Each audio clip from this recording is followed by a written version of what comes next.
전능하사 천지를 만드신 하나님 아버지를 내가 믿사오며 그 외아들 우리 주 예수 그리스도를 믿사오니 이는 성령으로 잉태하사 동정녀 마리아에게 나시고 본디오 빌라도에게 고난을 받으사 십자가에 못 박혀 죽으시고 장사한 지 사흘 만에 죽은 자 가운데서 다시 살아나시며 하늘에 오르사 전능하신 하나님 우편에 앉아 계시다가 저리로서 산자와 죽은 자를 심판하러 오시리라.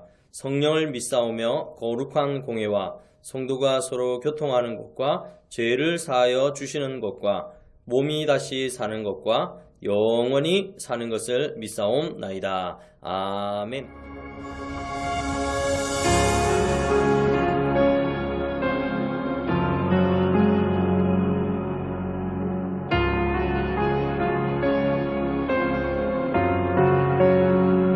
깊은 절망의 수렁 가운데 주님께 닿을 수 없던 우리 어두운 밤 중에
오늘 우리에게 주실 하나님의 말씀은 요한복음 2장 13절에서 22절까지 말씀입니다.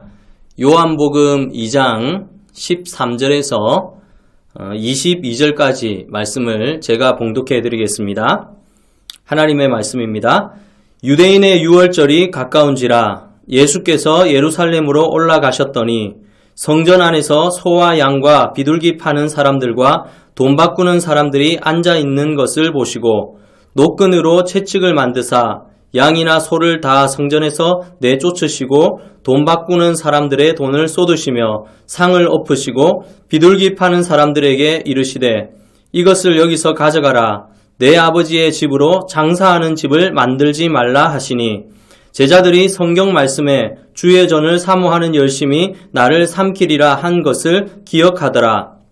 이에 유대인들이 대답하여 예수께 말하기를 내가 이런 일을 행하니 무슨 표적을 우리에게 보이겠느냐. 예수께서 대답하여 이르시되 너희가 이 성전을 헐라. 내가 사흘 동안에 일으키리라. 유대인들이 이르되 이 성전은 46년 동안에 지었거늘 내가 3일 동안에 일으키겠느냐 하더라. 그러나 예수는 성전된 자기 육체를 가리켜 말씀하신 것이라. 죽은 자 가운데서 살아나신 후에야 제자들이 이 말씀하신 것을 기억하고 성경과 예수께서 하신 말씀을 믿었더라. 아멘. 저는 오늘 읽은 말씀을 가지고 왜 예수님이 화를 내셨을까? 왜 예수님이 화를 내셨을까라는 제목으로 함께 말씀을 나누고자 합니다. 먼저 또 이렇게 비대면 영상 예배에 참석한 우리 고등부 학생들 한 사람 한 사람을 주님의 이름으로 축복합니다. 여러분들이 이렇게 영상 예배로 정해놓은 시간에 또 이렇게 앉아서 하나님 앞에 예배드리는 것은 또 우리의 마음과 뜻과 정성을 하나님께 드리는 또 신앙의 또 모습이라는 것을 꼭 기억할 수 있기를 바랍니다. 하나님께 나아가는 이 예배가 현장 예배든 비대면 영상 예배든 언제나 하나님이 기뻐하는 거룩한 산 제사가 될 수 있도록 또 열심을 품고 나아가는 우리 고등부 학생들 되기를 바랍니다. 계속해서 저번 주도 마찬가지고 우리 친구들이 또 이렇게 말씀을 듣고 나서 또 말씀에 대한 또 이런 댓글을 또 이렇게 남겨주고 또 하는 것에 대해서 감사를 드립니다. 그리고 이번 영상은 여러분들이 말씀을 듣고 나서 우리 또 통 큰 이 이벤트를 합니다. 여러분들이 또 하나님의 말씀을 읽고 들은 것을 글로 남겼는데 이번 주에는 짧게라도 여러분들이 영상으로 이렇게 남겨가지고 여러분 선생님이나 또 이렇게 카톡으로 이렇게 보내주시면 그것을 가지고 보내주신 우리 친구들 모든 분들에게 베스킨라빈스 아이스크림을 다 쏘도록 하겠습니다.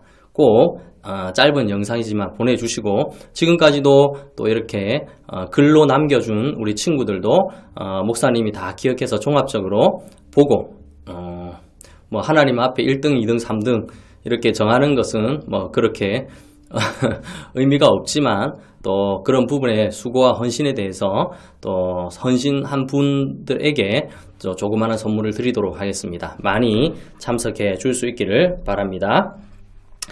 저번 주에 또 이렇게 글을 남겼는데 몇 개만 또 읽어 드리도록 할게요. 우리 박도윤 학생은 믿음을 가지고 주님을 의심 없이 따라야겠다라고 이렇게 남겼습니다. 우리 배수영 학생도 하나님께서 믿음을 주시니까 아무것도 걱정하지 말아야겠다 하면서 또 글을 남겼습니다. 그리고 또 우리 김은비 학생은 하나님의 말씀을 통해 예수님이 어떤 분인지 알고 그것을 통해 내가 변화되자라고 하면서 또 받은 말씀을 또 이렇게 적용을 했습니다.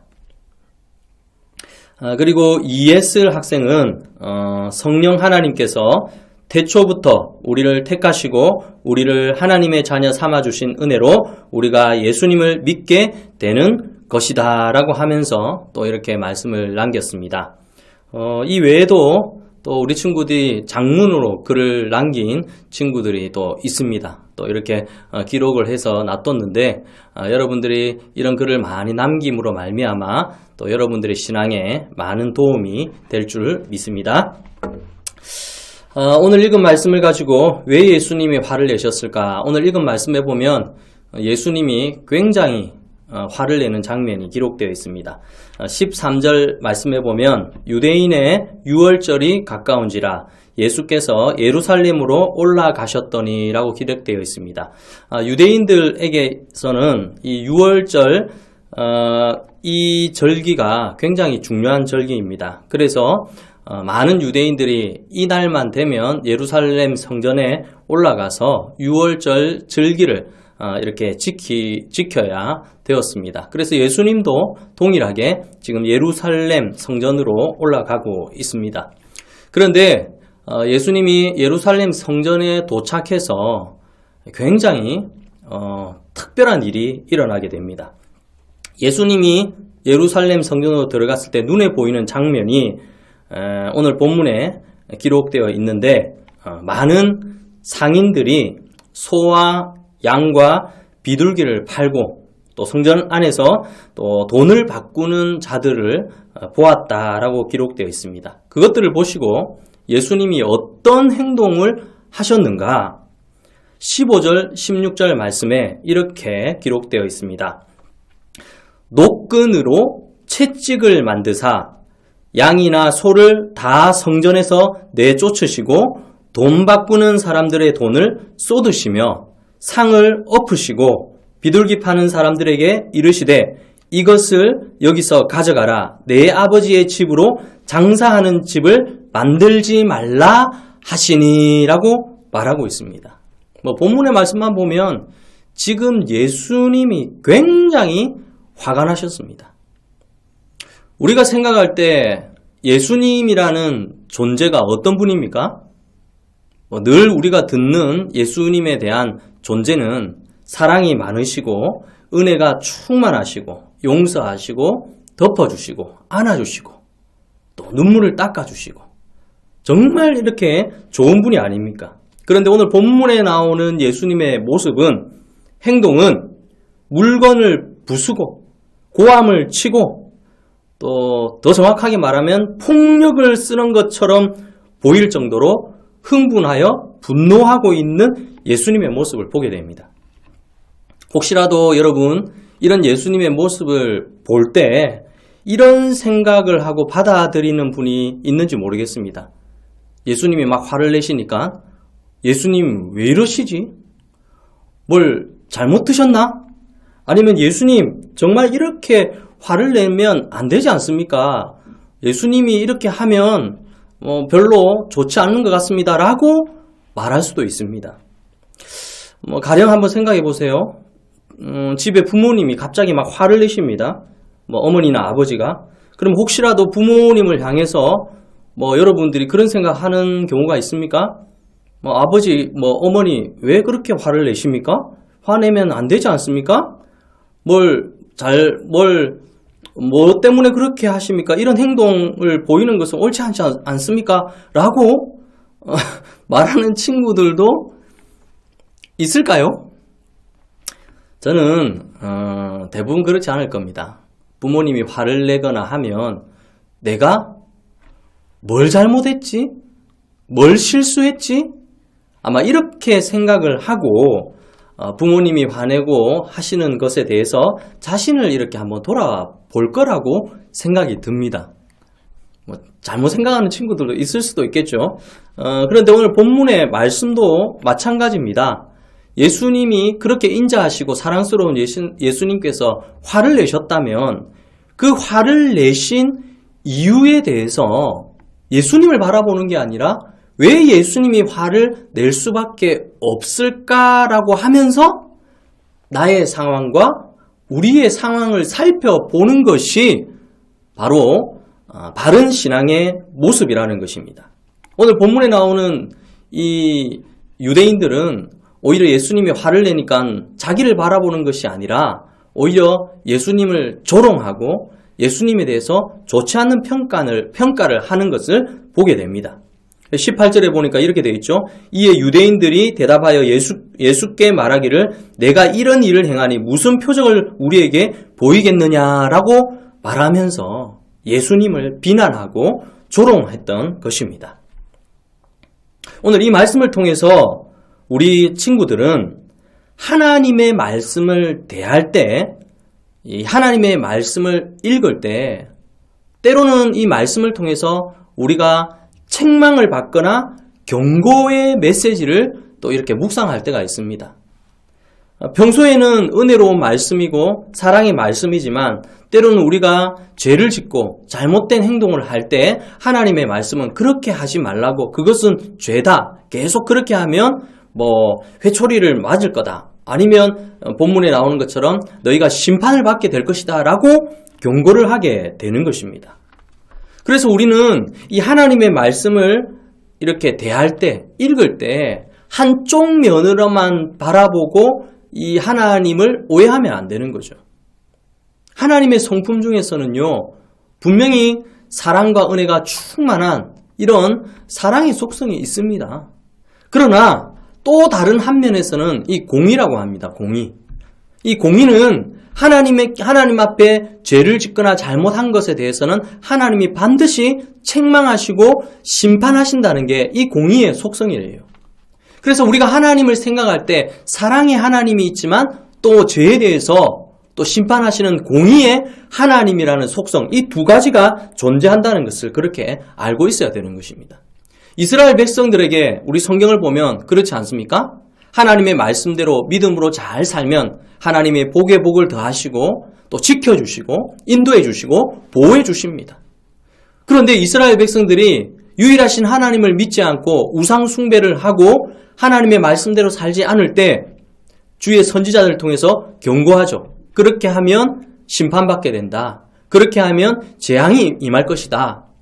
그래서 하나님의 말씀대로 살지 않고 하나님의 법을 떠나 살게 되면 하나님의 말씀대로 심판을 받아서 어려움을 겪는 경우도 하나님의 말씀을 통해서 보게 됩니다.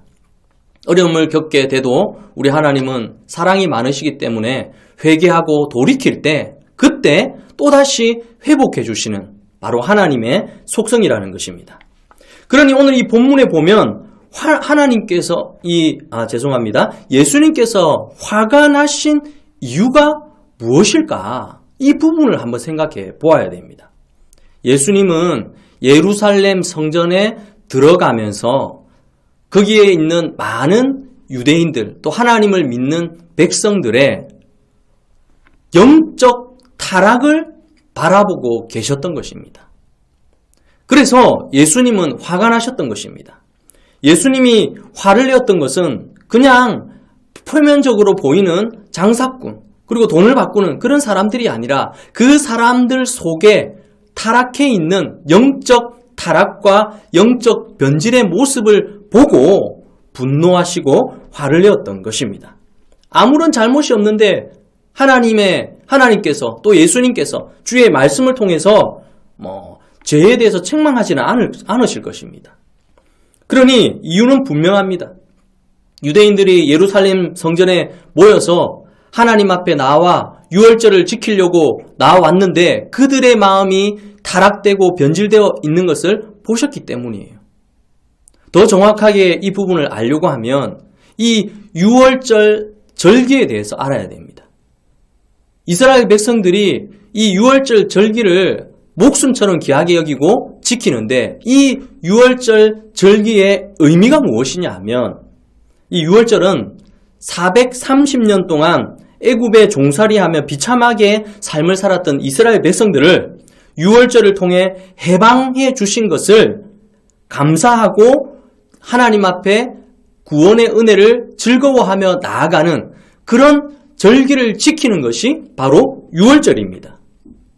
그런데 이 유월절을 감사하고 기뻐하고 즐거워하며 우리의 모든 것들을 들여서 하나님 앞에 나아가야 되는데 본문에 있는 이스라엘 백성들은, 이 유대인들은 영적으로 타락하고 그 마음이 하나님의 구원에 온전한 마음을 가지고 나아가지 않고 있었다는 것을 말하고 있습니다. 유월절에 하나님께 드리는 제사의 제물은 어떤 것이냐? 흠이 없고 깨끗한 것을 하나님 앞에 드려야 하는 것입니다. 이게 무슨 말이냐면요, 흠이 없고 또 티가 없는 제물을 준비한다는 것은 다른 의미가 아닙니다. 정성을 다해서 정말로 나를 구원해 주신 그 하나님의 은혜에 감사하는 마음을, 제물을 준비하는 그 준비 과정을 통해서 우리의 마음을 표현하여 나아가는 것입니다.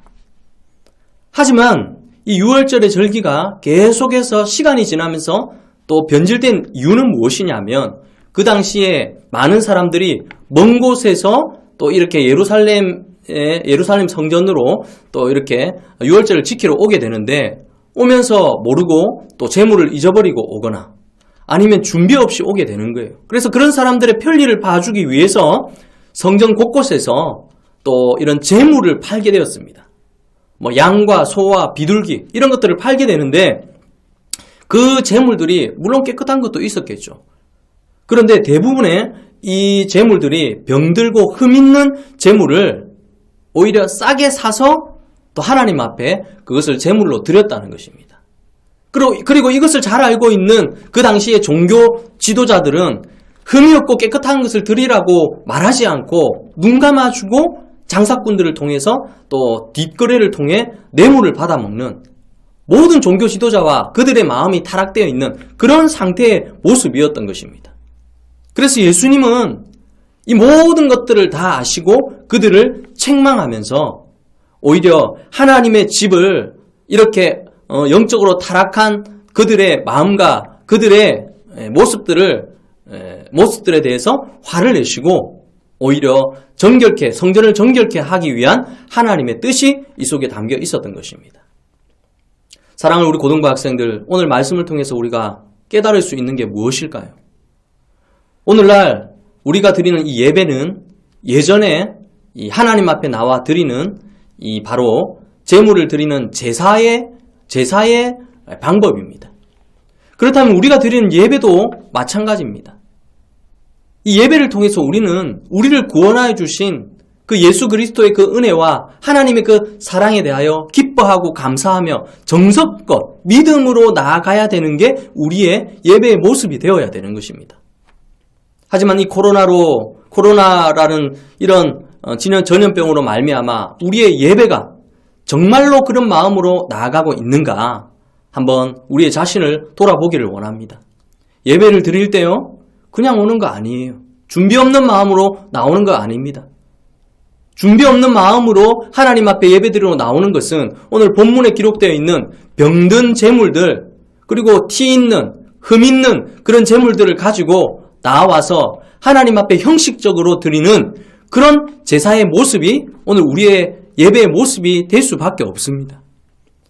그래서 우리는 하나님 앞에 예배를 드릴 때 정말로 깨끗한 제물을 준비하는 것처럼 우리의 마음과 뜻과 정성을 잘 준비해서 하나님 앞에 예배드리고, 이 예배를 통해서 하나님이 기뻐하는 거룩한 산제사를 드릴 때 우리의 예배는 하나님이 기뻐 받으시는 거룩한 예배가 되는 것입니다.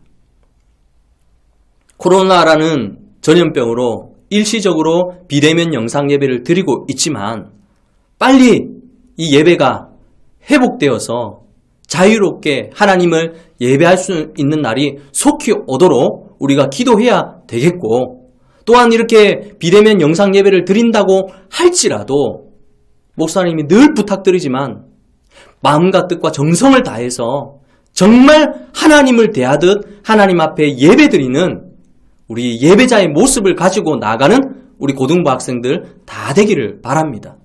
하나님은요, 정말 신실하신 분입니다.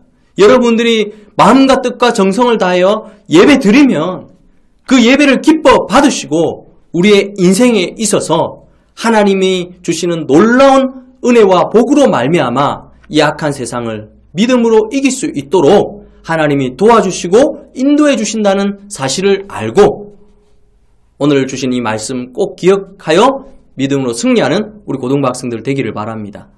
예수님이 왜 화가 나셨는가? 하나님의 말씀을 읽을 때 왜 나를 책망하고 나에게 경고하실까? 오히려 하나님 왜 이러십니까? 라고 대답하는 것이 아니라 이런 경고의 말씀, 책망의 말씀을 들을 때 우리의 자신을 돌아보고 잘못된 것들은 회개하고 하나님이 기뻐하는 우리 고등부 학생들 다 되기를 예수님 이름으로 축원합니다. 기도하겠습니다. 사랑과 은혜가 충만하신 하나님 아버지, 오늘도 귀한 말씀으로 우리를 권면해 주시니 감사를 드립니다. 예수님이 왜 화를 내셨을까? 하나님의 말씀을 들을 때 왜 우리를 책망하실까? 항상 우리의 자신을 돌아보고 믿음의 바른 삶을 살아가는 우리 고등부 학생들 되게 하여 주시옵소서. 코로나의 기간이 빨리 끝나고 우리를 구원하여 주신 구원의 은혜를 기뻐하며 감사하며 즐거이 드리는 거룩한 산제사 우리의 예배가 될 수 있도록 은혜를 베풀어 주시옵소서. 지금은 우리 구주 예수 그리스도의 크신 은혜와 하나님의 무궁하신 사랑과 성령의 감화감동, 위로교통 충만하심이 하나님의 말씀에 늘 순종하며 믿음으로 살아가기 원하는 우리 고등부 학생들 머리 위에 지금부터 영원토록 함께 있을지어다. 아멘.